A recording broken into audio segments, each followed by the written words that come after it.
Time for peace in Edo House of Assembly.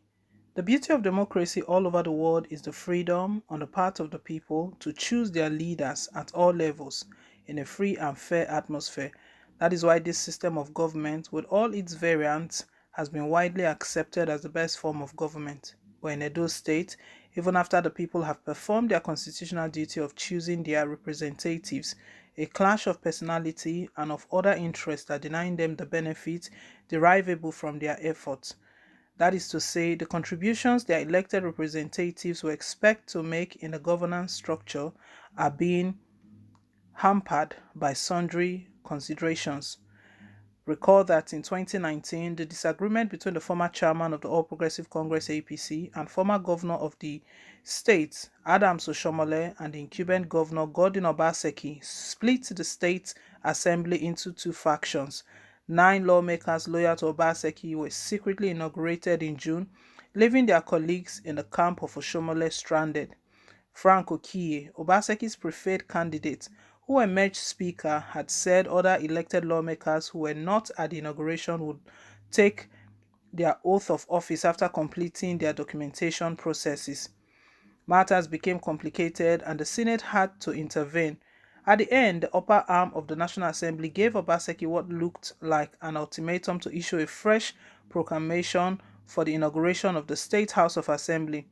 Even that was not able to resolve the issues at stake, as Okiye later declared the seats of the 14 elected lawmakers vacant for failing to present their certificates of return to the clerk for inauguration. According to Okiye, the lawmakers elect were excluded from the inauguration into office in June because they deliberately refused to do the necessary documentation.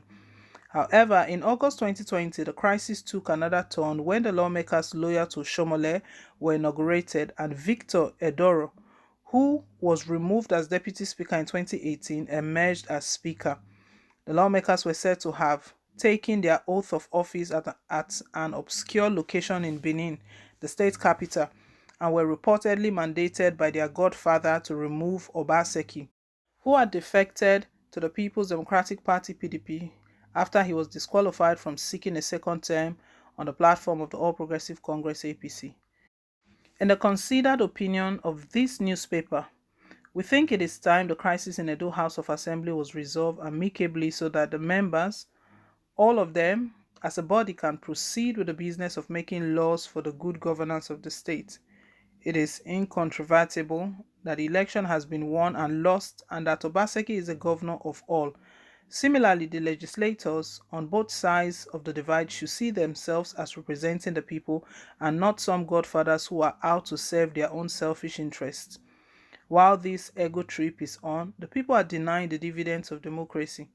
Unfortunately, for more than a year now, the electorates in the state are not getting the needed representation in the state assembly because of plenty politics.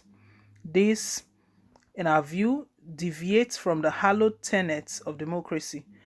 What is happening in Edo State, where elected representatives owe allegiance to their godfathers, both serving and past governors, is dangerous and must not be allowed to continue. Those individuals, no matter how highly placed they may claim to be, have no right to secretly inaugurate some members excluding others. If anything, they are, by their actions and inactions, making democracy look like a charade. This again brings to the fore the argument about the separation of powers in the state. In most states in Nigeria, the legislature is tied to the apron string of the governor, or to put it in another way, the legislators make themselves willing tools in the hand of the governor. In that position, they unwittingly lose the power to check the executive excesses that fly in the face of probity. The judiciary in the state is not faring better. Still, it would be unfair to put the entire blame regarding the situation on the governors alone. From the foregoing, we'll call on the state government to look for a political solution to this impasse and inaugurate the remaining 14 lawmakers for now. It can be said that Edo does not have a House of Assembly. From the scenario playing out in Edo State, we appeal to the governors in all the 36 states to rein in their tendencies to be in total control, as that disposition could be injurious to democracy. There's a reason for the doctrine of separation of powers. One arm which considers itself powerful and decides to emasculate the others may be unknowingly shooting itself in the leg.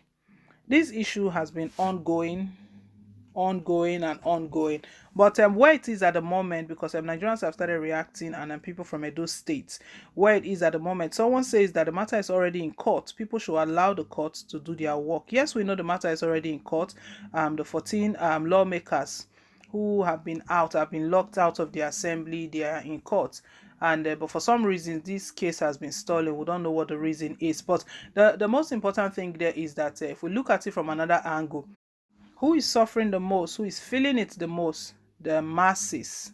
Because there's a parable that if two elephants are fighting, the grass suffers a lot because of the weight of these elephants. So that is what is happening right now. There's a fight between the incumbent and those 14 lawmakers. Anytime they are being mentioned, there's no way Oshomole's name will not be mentioned, because it was said that they are loyalists to Oshomole. Oshomole misguided them. Oshomole deceived them. All sorts has been coming up, insinuations that the action they took or the decision they made was as a result of Oshomole's influence. Now Oshomole is no longer even part of the All Progressive Congress. He's not the governor of the state anymore, and that they are now stranded.